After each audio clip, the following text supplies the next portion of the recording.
The amount of people that are entrepreneurs that were not built for school, that have gone on to successful, but more importantly, happy lives. Forget about my financial success in comparison to the majority of them. It's the sheer happiness of living what's in your DNA that is so important. Yeah. I view entrepreneurship like I view art. I really do. I believe that artists are happy to live by financial humble means to be able to draw. And if that means they'll make $63,000 a year, scrapping by a side job and selling a couple of paintings, that if they truly are a true artist, not one who thought they wanted to be an artist to become Banksy or make money or be famous or be a rock star and date models. I mean, truly, I am an artist and I love it. I believe they're happier than chemical engineer making $800,000 a year. And I think that's why I associate with entrepreneurship so much, more about the freedom of being happy about doing your true mission than the financial success that's associated with it. Because when I got into it, it wasn't cool like it is right now.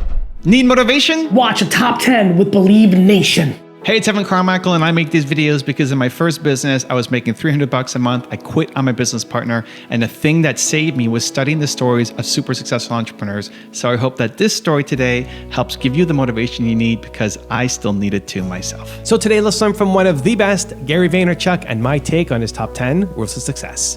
Enjoy.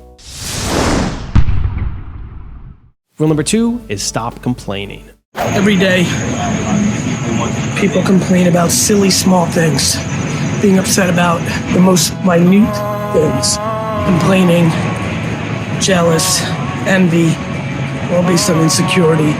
And then when I say to a lot of those people that I'm close to, like, one day you're gonna have something to actually be upset about. Yesterday, a senseless act took the life of a friend of mine. It just made me think, like, on this morning walk talk, like, today may have some challenges. That's just a human life journey. But please put things in perspective. Save your anger and despair and unhappiness for the big things. Start practicing, whether it's meditation or positive people around you or exercise something. Just practice how to let the mundane, everyday things roll off your back. I saw somebody yesterday lose their mind because somebody cut them off in traffic. People are losing their lives. People get terminally ill. There's real serious out here. Don't be upset about dumb shit. Rule number 3 is get real attention. Nothing matters more than understanding where the actual attention is versus where the perceived attention is. And the perceived attention is usually garnered by the icons and leaders of the world. The establishment, where they want to see it, right? Sports, I'll give you a great one. Sports team owners want to see television commercials to feel like their league is relevant. Right now. Yeah, it was relevant to them when they were kids. The 65 to 80-year-old, the 58 to 80-year-old current sports owner, from the English Premier League to the NHL, NFL, NBA, MLB, and everything in between, want to see billboards and television spots to feel as if they're communicating their sport. While 90% of their audience is consuming it here. Yeah. That is perceived attention is on billboards and television versus actual attention is on TikTok and Twitter and Spotify and Netflix, right? Yep. That is the only thing that matters if you're trying to grow, and it's the most dangerous thing if you're declining without realizing it. Rule number 4 is have a clear perspective. I think one of the things immigrants have a massive advantage of is they know the alternative. Yeah. My incredibly awesome, epic friends who were born in this country, even if they travel a lot, you don't taste it the same way. You know, I came from communist Russia. Even though I came when I was young, the first 15 years of my household, even though it was in America, was just unlimited conversations and stories of just treacherous sadness. Right. You know, people dying in their 40s and 50s seem normal. Alcoholism, because vodka consumption in Russia, suppression, you know, anti-Semitism, persecution, jail time, fear, just a sheer level of, I don't think a lot of Americans realize that so many people around the world live in fear. Right. And judgment. And I think some of our social unrest in the US in the last decade has given people a taste of it.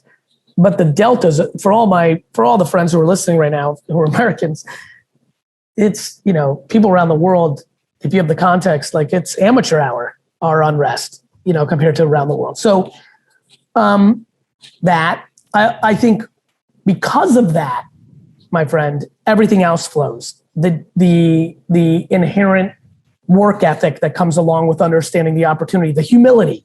Yeah. People who are electric engineers in one country come here and wash dishes and clean toilets, and will do it in a second because they're like, well, in 4 years I can. Right. And so I think it's that macro perspective of actual opportunity Right. is a huge driver. And so I see it in the drive, I see it in the humility, and I see it in the gratitude and the complete lack of ego. It's that humility that I look for a lot. Also, to make sure you're actually taking action after watching this video, I've designed a special free worksheet just for this video. The worksheet will highlight all of the lessons learned in this video, as well as pull out our 3 favorite learnings and quotes that will inspire you to actually do something. The worksheet will also give you space to write down what your key takeaways are and your specific plan of action to make sure you're getting results. If you want the worksheet designed specifically for this video, absolutely for free, there's a link in the description below. Go click on it and start building the momentum in your life and your business. I'll see you there. Rule number 5 is have thick skin. I am booed every single day on Twitter and Instagram and TikTok. That is being drowned out by a lot of cheering because I'm doing well and I'm a good guy. But there's still tons of booing, which cripples people. And it cripples them in making content, and it definitely cripples them in being an entrepreneur, because when your company fails, or when you're wrong about the next big thing, everybody makes fun of you. And if you can't deal with the no's and the boos, then you're finished. So it is a thick skin to being willing to be wrong. It's being a baseball player. You're willing to go 3 out of 10 because you know that gets you in the Hall of Fame. Most people want to just sit and watch you play baseball and judge you for being 3 of 10. Rule number 6 is identify trends. The number one thing I know that will work for this audience is having a foundation of 2 core things. Always following the underpriced attention, not the mature attention. And when I tell you everybody focuses on the mature attention, because it's easy, it's what you're stuck in, Instagram. That, along with what are we gonna do about a sustained content model? I think it's an interview show. I will always say this to this industry.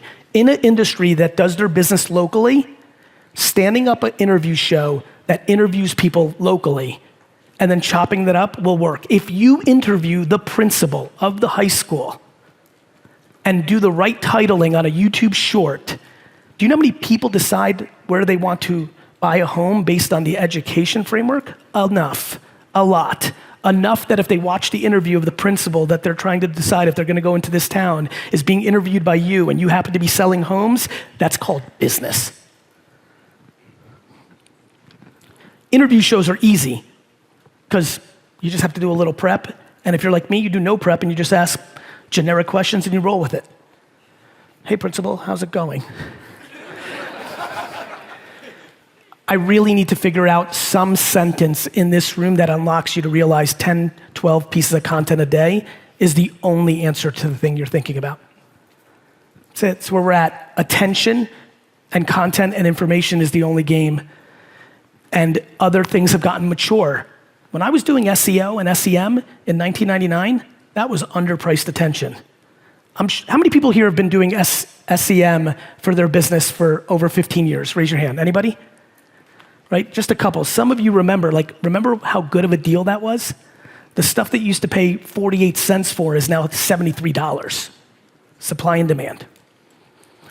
I need you to understand supply and demand of attention, and I need you to understand that it's going to be content for a long time. We are within the half decade of people watching TikTok on television 24 hours a day, social networks have won the next decade. Brand and business is built in social. You could do other things. You've got tactics that work, I'm sure. Direct mail, outdoor, networking. You know what to do. It's tried and true. To get value out of me being here today, I need this to be the moment you finally said, F it, I'm gonna go try it again, or F it, I'm gonna try for the first time, or F it, I'm gonna go 4X harder, because it's really this wild moment in time where all the attention's reshifting and the macro industry is going to decrease, which means the winners in this space are gonna win, and the winners, in my opinion, are gonna be the content producers, and you've gotta find your way. Rule number 7 is aim to provide value.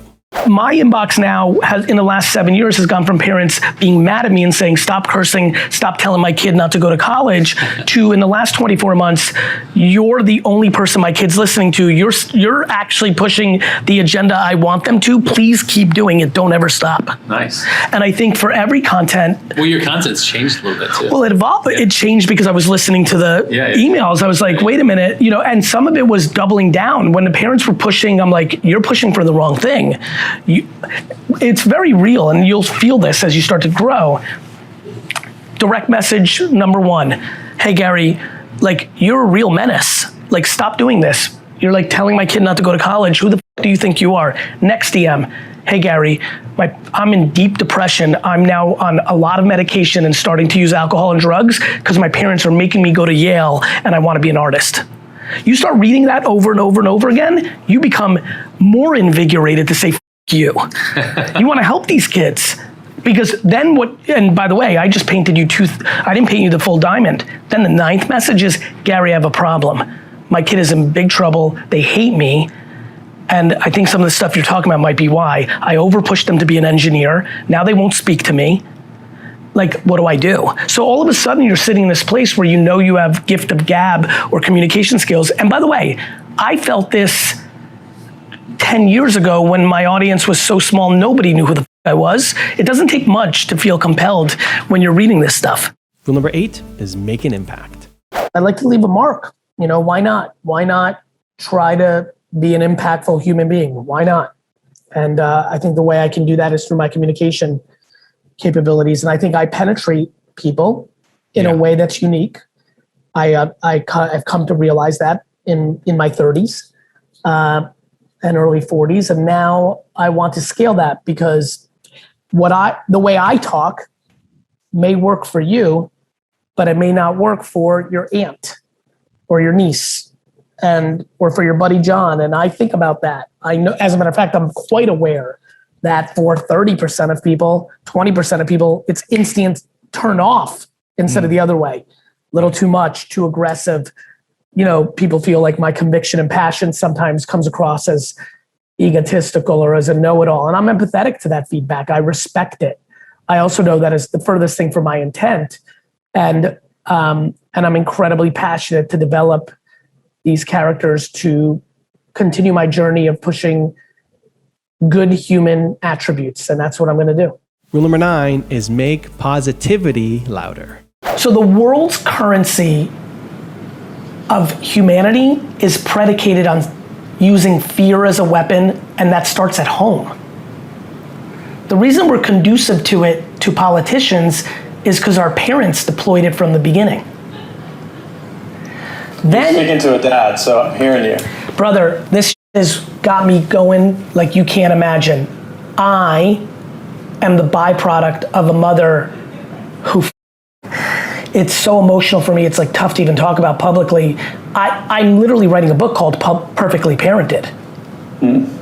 Of course, I could sit here for 6 hours and tell you what my parents did wrong, but they so did right on accountability and loving and cheering for the right things. My mother she punished me for bad grades, but there was never a day where I thought my self-worth was tied into my schoolwork. My self-worth was tied into the things she cheered about and made important, which was how I treated other human beings. When, these are real stories of my life. When somebody would fall and trip and be hurt, when we were playing in the 80s, nobody thought about any of these feelings and ideas, and I would stop playing and I would run over and care about the kid. That's the story my mom would talk about over dinner, right? When I would stand up for the kid that was getting picked on, that's what my parents overvalue grades, which teaches kids to believe in systems that grade you subjectively every 100 days.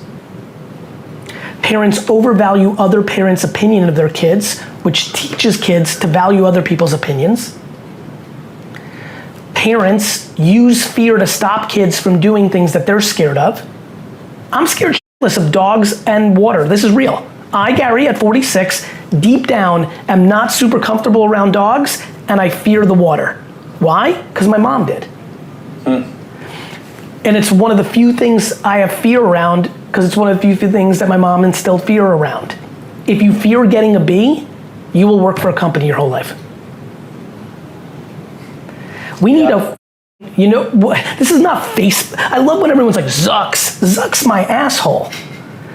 People want to blame the algorithms, social media, politicians, governments.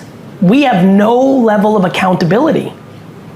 Parents on technology all day long, and then the second that they're having a good time drinking wine, they give the iPad to the kid because they don't want to be bothered. Parents' hypocrisy at scale, parents being way too involved in their kids, thus overprotecting them, thus telling children that they don't trust them to be able to handle their own shit, has led to the moment we are in.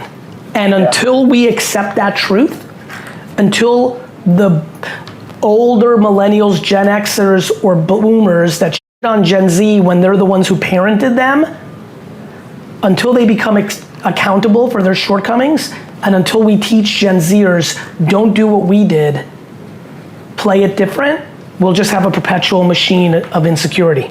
And rule number 10, the last one before some very special bonus clips, is engage with people. My wife really looks up to you because she struggles with mental health. What's her name? Her name is Abby. Abby? Do you mind if I take a video? I'm gonna make a video. I will. Abby, I'm here with your amazing wife. We miss you. I can't wait to see you in person too. Come to VCon, come to next card show. We need to say hello and hug. Love you. Keep going. It always gets better. Rolling camera. All right, so I know you collect a lot of cards. Would you do me a favor and pick out your favorite 3 cards that you have with you today?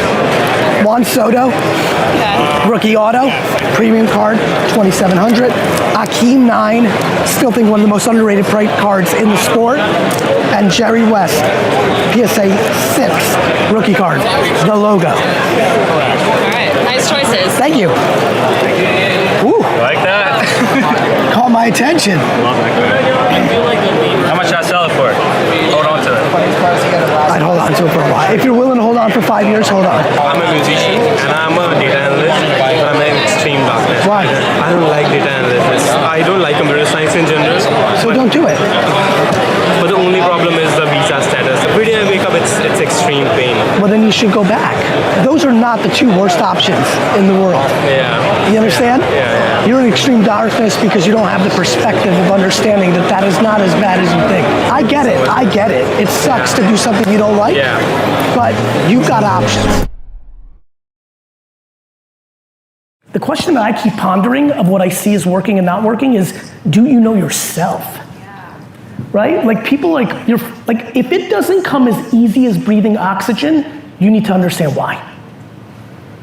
If making videos doesn't come as easy as drinking oxygen, you have friction.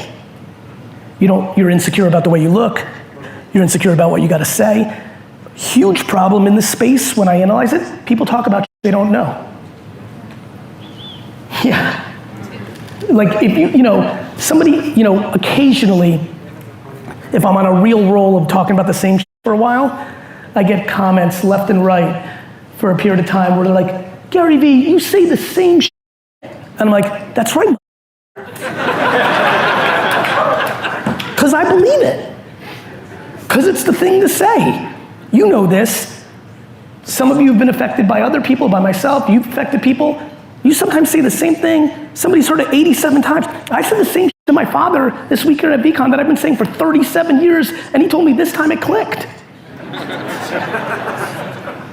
The amount of people, watch this, you wanna see something cool? By show of hands, doesn't hurt my feelings, I'm detached from my success and from people shitting on me. By show of hands, how many people here, the first time they ever saw me, thought I sucked and was a scam artist and a piece of shit? Raise your hands, raise them high, higher, higher, higher. Right? Like, and then how many people that just raised their hands were affected positively by a piece of content in their lives? That's it, that's the game. Got it? That's the game. The reason that was an interesting thing, and I hope people looked back and saw how many hands went up, if you can go from this guy's a piece of shit scam artist to this person positively affected me, that is only required and can only be achievable when you only talk about things you know and you're willing to say them 87,000 different ways. Most people get caught up because they feel like they've already said their thing and they just start making up some other shit. Right? I see people like, yo, I'm a real estate expert. And I'm like 6 months later, I'm like, I'm a crypto expert. And like 13 months later, I'm the king of cannabis. I'm like, this person.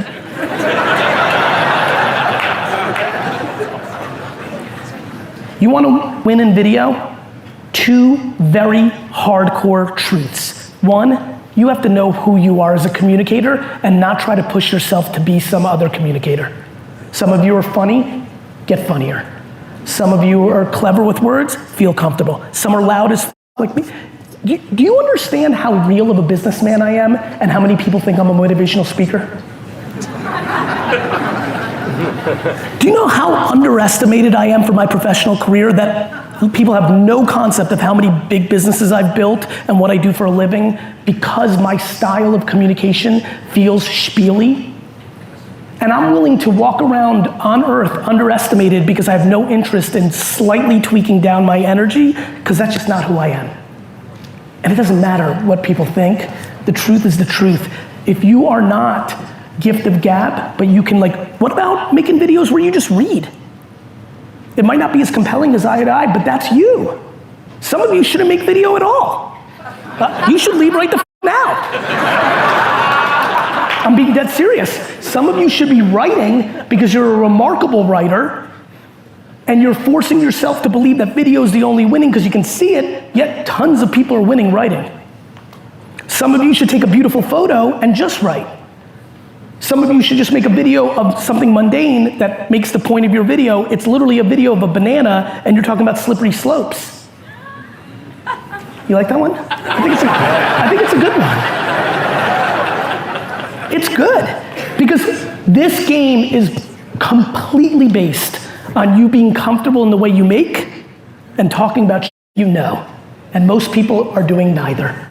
The process of doing something you actually like is my great addiction. The fact that I am able to actually wake up day in and day out, sleep easily for 7-8 hours a night, and wake up genuinely excited while always being prepared to grab my phone and know that I have a problem in my 300-person Singapore office, or something happened in LA, or one of the other 17 businesses that I'm associated with are in trouble. I sit on top of almost 3,000 employees and 2 very large businesses actively as the CEO, and then on the board of 4 others, and heavily invested in others, and many other things I'm involved with. I have plenty going on, but the fact that I do what I want to do enables all of it to work. This is grounded in something that is the absolute answer for this entire arena.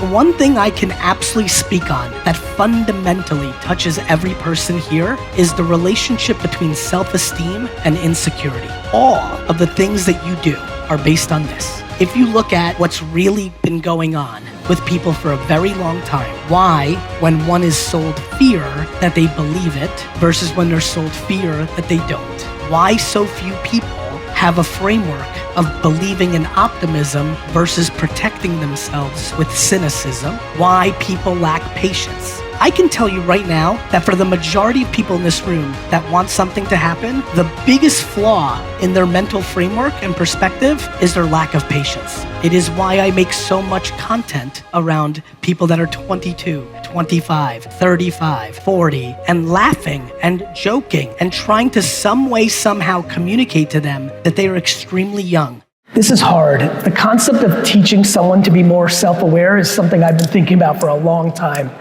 You know, I think the thing that drives so many of us crazy in the world is interacting with those that struggle with self-awareness. I think one of the hardest things for people to deal with is hypocrisy. We struggle with it, and I struggle with it. The exercise in the book that I decided to do was creating frameworks for the people that know you the best to create a safe space for them to be able to tell you the truth. I think one of the reasons people struggle with self-awareness is because they have enablers around them that are allowing them to get away with bad behavior. And so I'm spending a lot of time trying to think about how one puts the people that knows them the best in a safe place to actually give them the critical feedback that could be the jarrer of a journey towards self-awareness. It's a very tough challenge. I don't know if I have the answer. What I can tell you is, no question, the business leaders that I admire, the human beings that I admire, are the ones who are off the charts in self-awareness. I'm incredibly grateful for the luck of the DNA game that I think gave me a lot of it. I would argue that the only reason I have any level of popularity is because of self-awareness, because of the kind of communicator I am and my personality. I would be completely not palpable if I didn't have high levels of self-awareness, because I have some really funny attributes as a communicator. And so it's a conversation we need more of.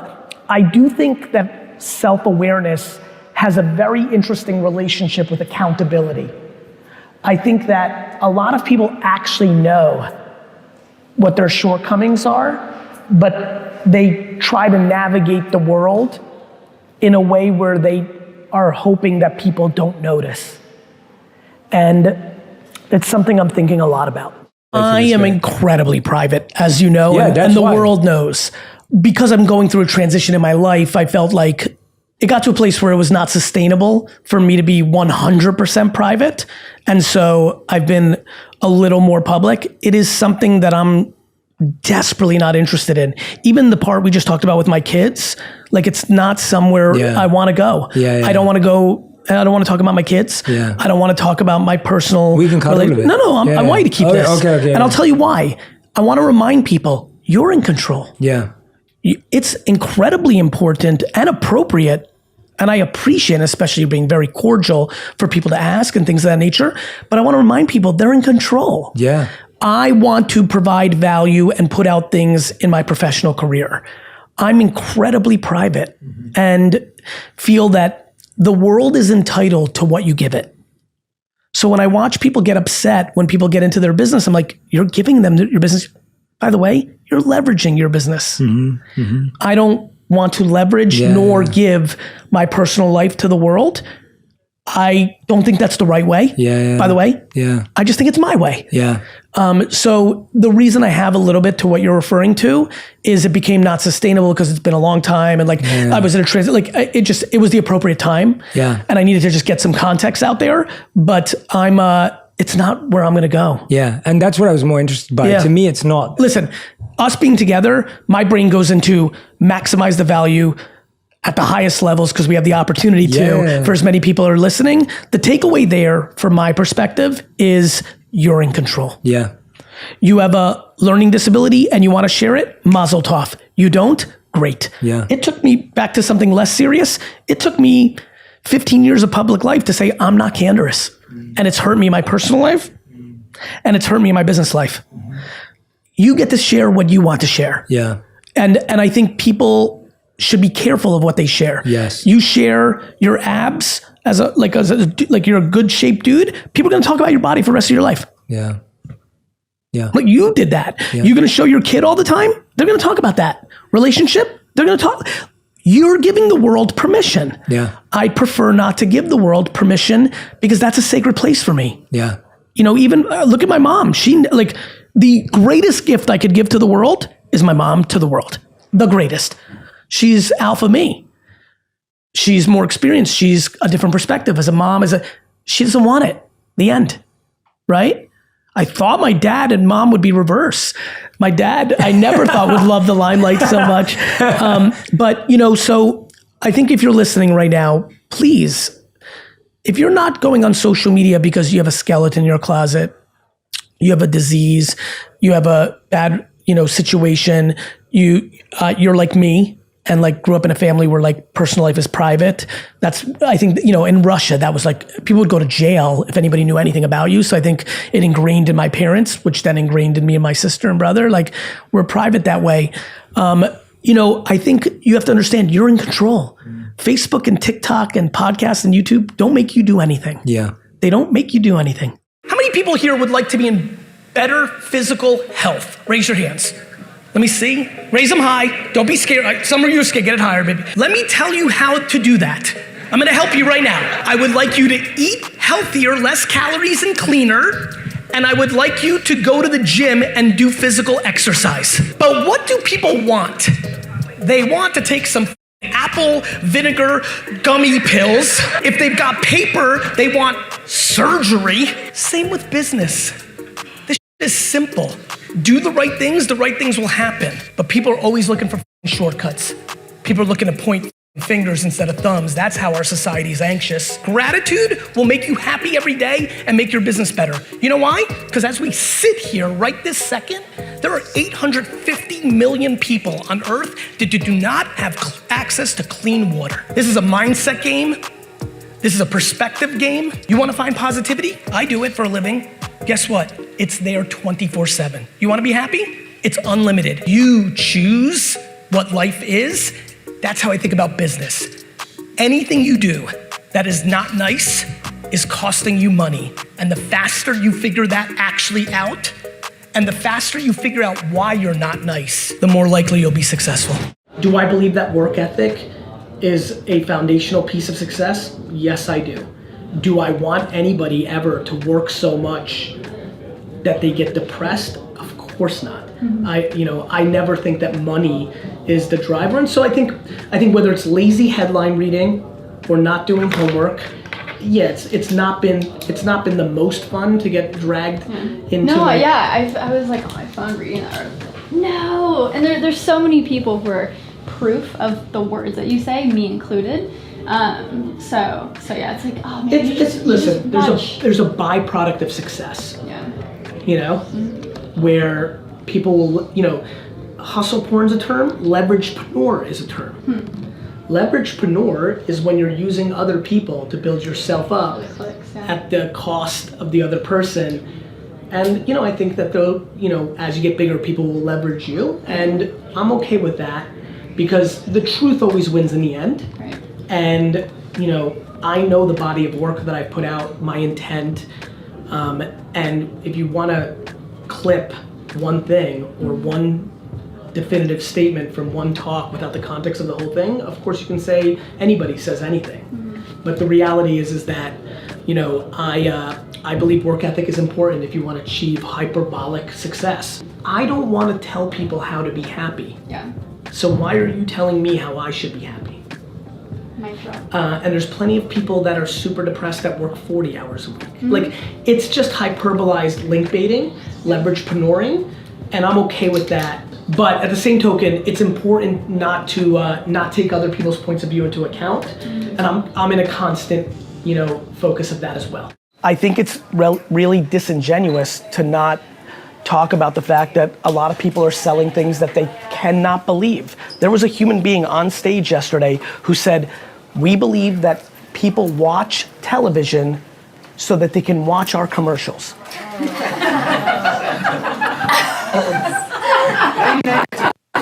Capture this face. Remy, not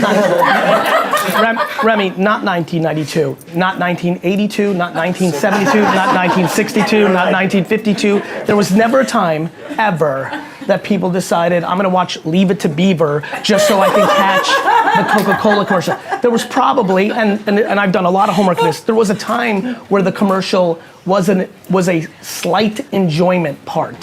You were curious. It did have a different culture. The remote control had been invented. There was a lot more creative firepower in the ad world in the 50s and 60s. not because of anything, but because people actually saw the commercials, thus inspired highly creative people to want to make them. And so, yes, I do think that, there's people selling media here that is not transparent media. For all the wonderfulness that is outside, one thing that is not outside in any shape or form ever at Cannes is common sense. There is no version of common sense, otherwise nothing that is being said would be said. And I think that the industry is within itself. I don't think we can go and interview the 8 billion people on earth and ask them to recall 4 commercials that they could today. There is no network television consumption going on. It's all gone to streaming. Yes, I really struggle with that. I think it's incredibly challenging for me to wrap my head around the concept of selling something that in my soul I don't believe in. And I think that happens a lot in our industry. Please take advantage of the fact that we all got lucky. Every one of us could have been born at a different era. This could be a keynote about watch out for the Black Plague. Seriously. It's like a funny thing to say. People got wiped the out. I mean it. We've lost complete context of time and historics. Most people in this room are gonna live for 50 more years. If you're under 30, it scares me to think about how long you're gonna live. Of course, there's the occasional horrible accident. Of course, there's disease. But please pay attention to what's happening. The advancements of modern medicine, this is why I get so going, right? This is why I always make so much content about 28-year-olds, 25, 30 scares the shit out of people. On a random number. On something that made sense maybe 50, 60 years ago when people lived to 60 and 55. Please, just please, figure this out. If you are producing 25 to 50 pieces of content of what you believe, what the value you bring, remember to make content for the audience, not just for yourself. If you make 50 pieces of content that says buy this, buy that, nothing good's gonna happen. If you figure that out, so much good can happen. We're just caught in judgment and insecurity, trying to impress people we don't even like. Makes no sense, and it needs to stop. We need to make happiness the North Star of our society. I'm done with people saying shit like, I'd rather cry in my Ferrari. It's the stupidest statement of all time. So stupid. People say shit like that when they don't realize what crying is. Depression is horrible. Unhappiness is horrible. Nobody wants to cry in their Ferrari. I'd rather be happy as taking the bus.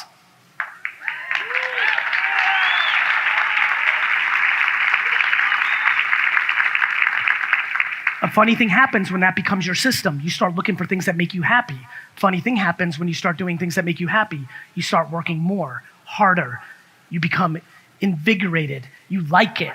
All of a sudden, funny things happen. When you like it and you put in the work, results start happening. You understand? Think about your workout regimen. When you tried to go on the treadmill, that wasn't for you, but you found some class or some weightlifting or something else. You found the thing that worked for you. You need to find the professional thing that works for you. We need to really have this conversation. Please, if you love college football, if you love cutting hair, if you love fashion, figure out what you love and try to start a side hustle, a podcast, a YouTube show, an Instagram account around that thing that's your hobby, the thing that you want to do laying in your bed from 8 p.m. to 12 at night. And then be grateful that you can lay in your bed from 8 p.m. to 12 at night and actually make something of yourself or make yourself happier or start that thing, because that didn't exist 25 years ago. This is the greatest era of opportunity. Please don't get older and regret not taking advantage of it. This is a very simple business conversation. If you want to sell things, it's a good idea to make it easier for people to buy from you. And so the innovation is the mindset. The innovation is going home now and deciding what you just saw in this talk and saying, is he right or is he wrong? Mm-hmm. And if you find yourself saying, he's right, but I don't want to, I really mean this, that's okay. But then you have to be honest with yourself of where you are in your career, whether that means maybe doing something else because you don't have fire for it, or being content, which is fine, a beautiful thing if you're content, but you have to be aware that this is all happening around you. I don't have to tell this room how much innovation is going on in this space. You've got the biggest technology companies in the world interested in your money. I know what the big tech companies are doing. I know what's happening with blockchain. I know what's happening with the 20-year-olds that everybody makes fun of who are picking up incredible market share from a lot of you because they're actually being seen on social. They may not know the business yet. And you love making fun of them for that. I got bad news for you. That they'll figure out. Yeah, no, that's may need to take a pause on that one. People make fun of things until they don't. Everybody made fun of the Kardashians until they didn't. Everybody made fun of Tesla till they didn't. Everybody made fun of my pictures until they sold for $1 million today on Christie's. Congratulations. People love to make fun of things. And what I'm worried about is this room's too successful. That's a great Success is the beginning of the end. What are some of those, you've spoken candidly about your parents and the meticulous upbringing. What are some of the things they taught you that now even get you to sit here and give back in such a fashion? I think gratitude is the reason I give back. I think the single reason I want to put out all the content and do things like, I'm very compensated for a speech like this, but no longer does that make financial sense to me in my business world. It's just amazing to be here with all of you. I love it. Why? Because I know how I communicate. I know that I come here with an agenda, and that agenda is to suffocate one person in this room's bullshit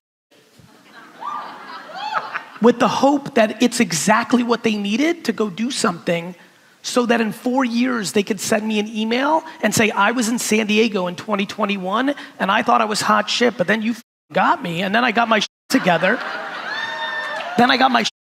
And now my family's so much better. And that feeling for me is better than even when I'm winning. So my selfishness is my selflessness. It's fun for me. I'm already good. It's very easy to give when you're fulfilled. Sure. Right? And so for me, what happened? My family heritage was crazy up. My mom lost her mom at 5. My dad lost his dad at 16. We lived in the Soviet Union. A lot of people don't know this. I didn't realize how many people don't know this. You weren't allowed to leave the country. The country was a prison from 1918 to 1990. A prison. You weren't allowed to leave. Leave. Everybody spent time in jail because the government owned everything. Cuba and Venezuela are a vacation compared to the Soviet Union in the 50s, 60s, 70s, and 80s. So, here I am. We left in 78. I'm growing up in America, and this is going to really hit for this room. I'm growing up in America, but am I really?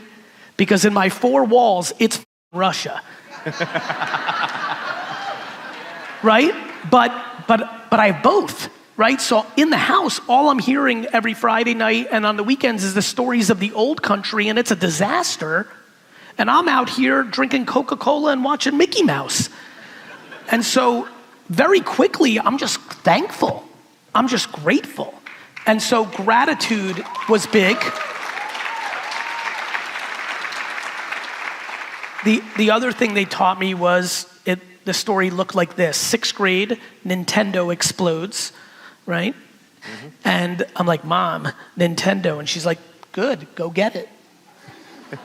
And so, that framework gets you serious about lemonade and washing cars and shoveling snow. And so my parents taught me a level of work ethic that I would, in hindsight at 45, say was probably too extreme. The 3 of us talk about it a lot. I think all of us collectively look at each other and say, maybe we took it to 130, 100 would have been fine, 80 would have been fine. We lived in 130. I worked, from the time I was 14, I worked every weekend and every summer vacation day of my life. All of them. Like when people hear it, I don't think they understand all of them. Not like kind of, you know, like you meet people, they're like, they helped out in their family business every day. I was a terrible student. My parents sat me down at 14 and they're like, you're not going to Harvard, so you're gonna work every day. And so work ethic was taught. And then I had such a gift of communicating that my father really, really impacted my life because he has no tolerance for lying. And I had an incredible ability to manipulate everyone on earth. And when you're young and you realize you have gift of gab, you have no idea how to fully function with it, right? And so my dad really helped me because I was so scared of him. And for my father, embellishing or a slight exaggeration was like a death blow. He keeps it so straight, and that really helped me a lot. I think about that a lot. I was gifted with so many things, but it really worked out for me on how they parented me. But it all comes down to gratitude.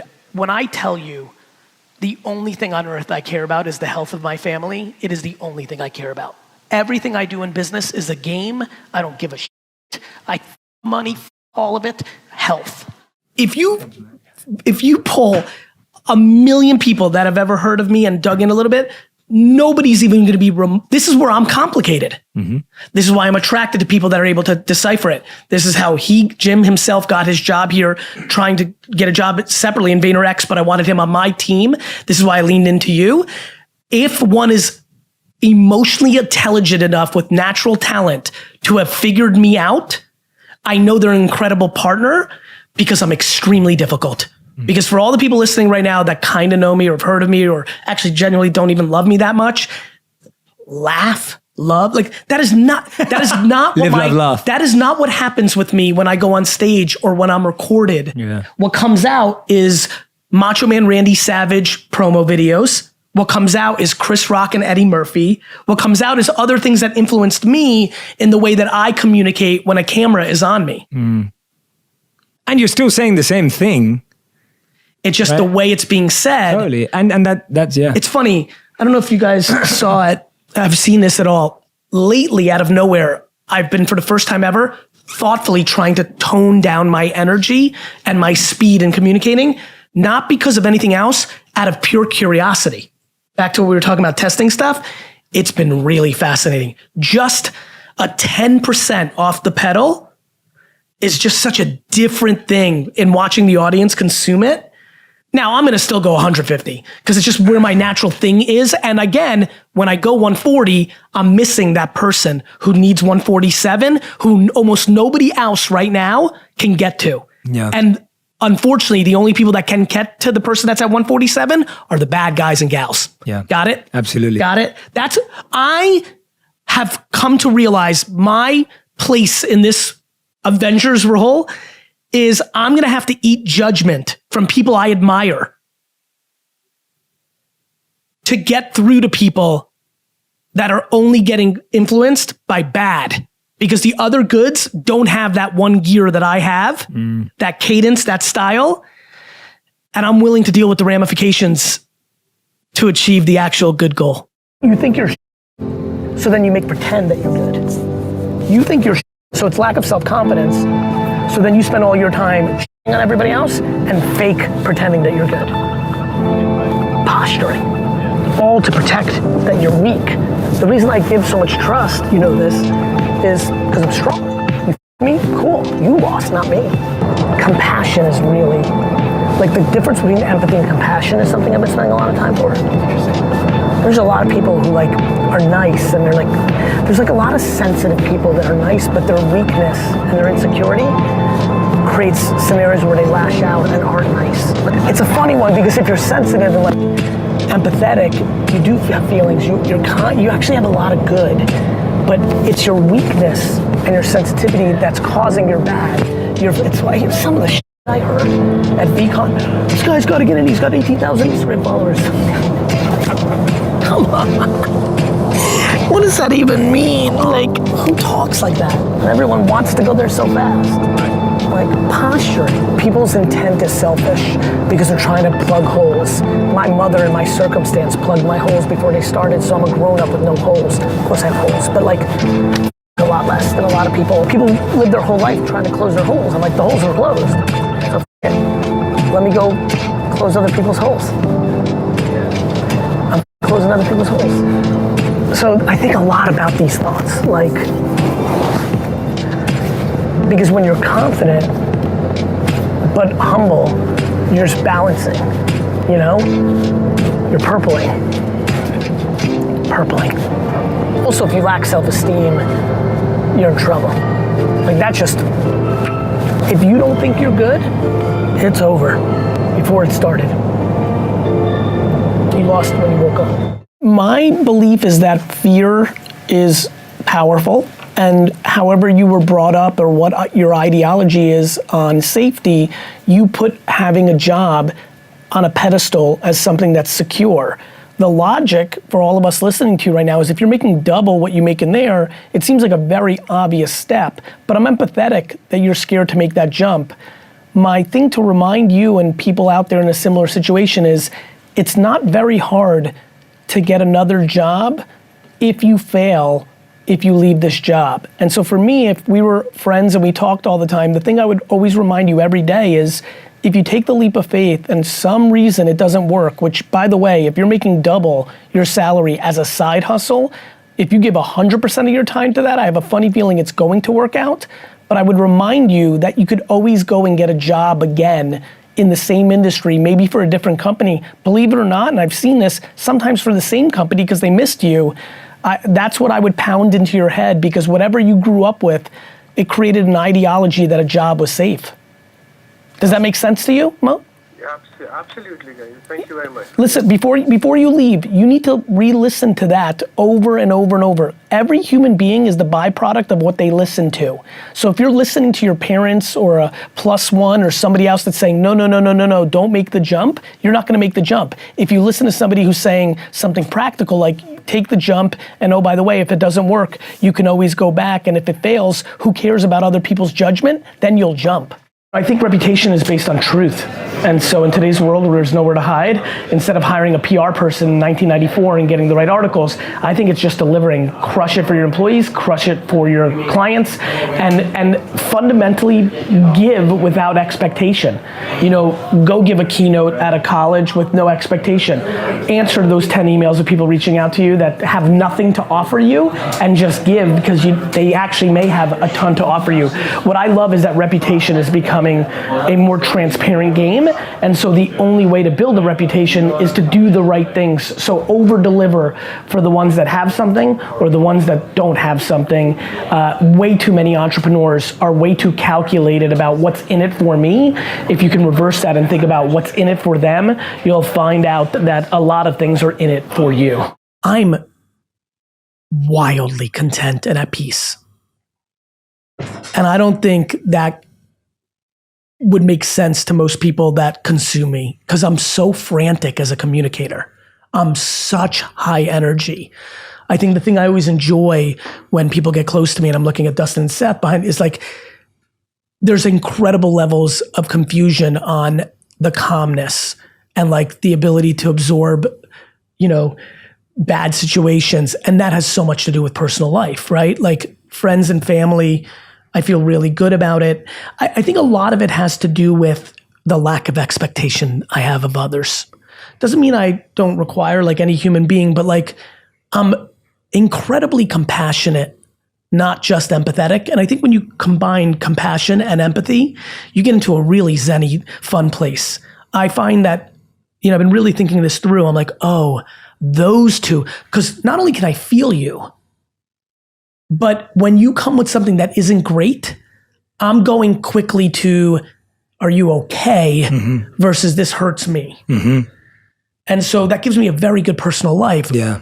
Again, trials and tribulations like any human on life from different various things, especially candor.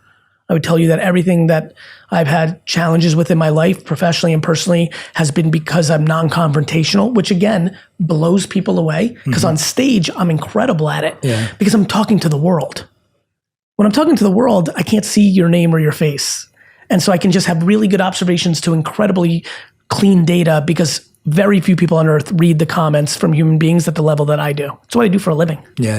So I have crazy insights. One that really caught me was how many wealthy kids were upset with their parents for paying things, but didn't want to give up on their parents. That one really triggered me in 4 or 5 years because I didn't grow up in that environment. I was like, oh, this is a wild one.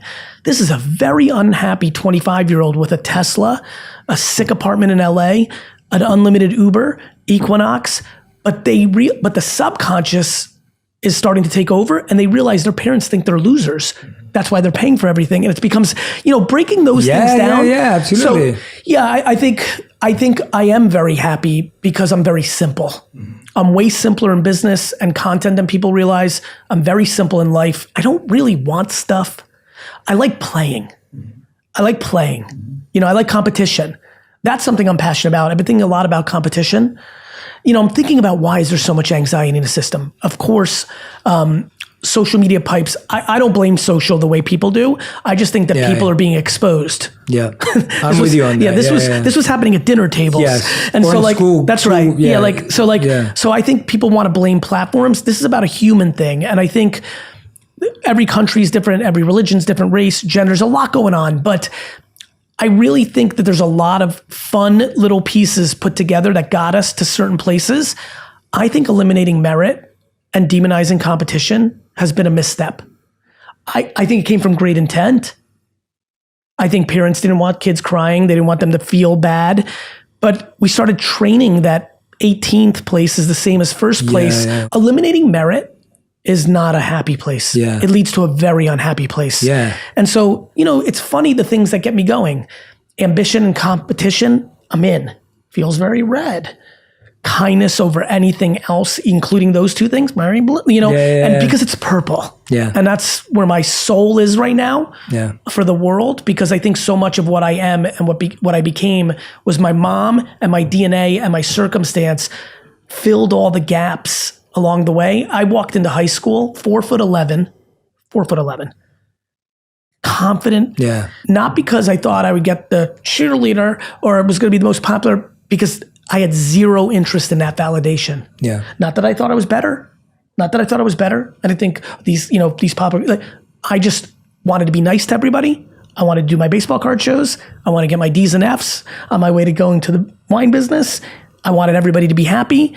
And it really hasn't stopped. I've been thinking about something a lot lately, which is a lot of my friends and acquaintances always ask me why I go so hard, why I'm pushing so hard. Because I'm very fortunate at this point in my life that I've put some wins on the board. I've achieved a couple of things. It always reminds me how surprised I am when people ask me this question.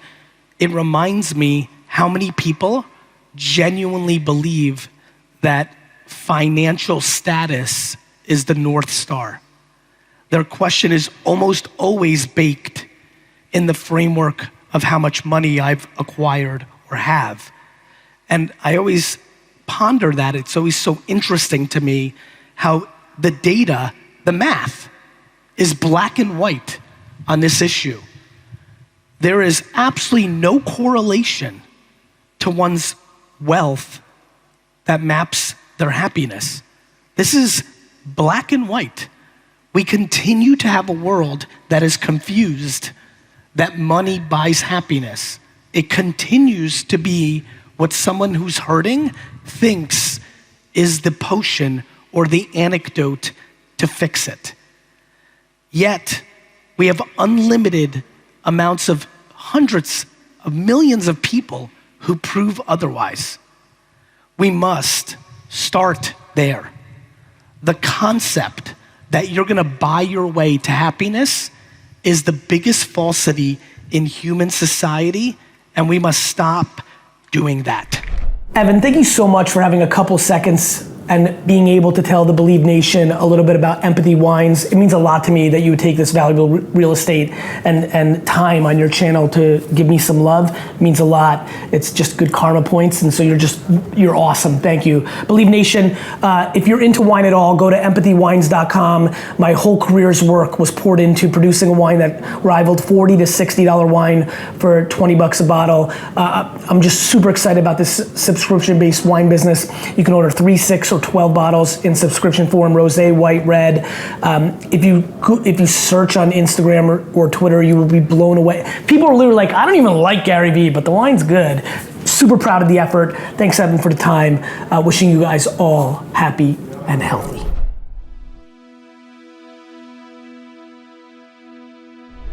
Because you made it this far in a video, I want to celebrate you. Most people start and don't finish. Most people never actually follow through. Most people say they want something, but they don't ever do the work to actually get it. But you are different. You are special. Believe Nation, you made it here all the way to the end, and I love you. So as a special celebration, if you put a hashtag Believe down in the comments below on this video, I will showcase you and celebrate you somewhere on the screen in a future video because you are awesome. For 10 more amazing rules from Alex Hormozi, check the video right there next to me. I think you'll love it. Continue to believe, and I'll see you there. And if you want more details, sell something to someone. So it's one avatar, one product, one channel. You don't have to figure out, just pick one channel, one media source, whether it's Facebook, Instagram, YouTube. Consistently start going on that, whether that's cold outbound, whether that's content, whatever it is, and start reaching out to people.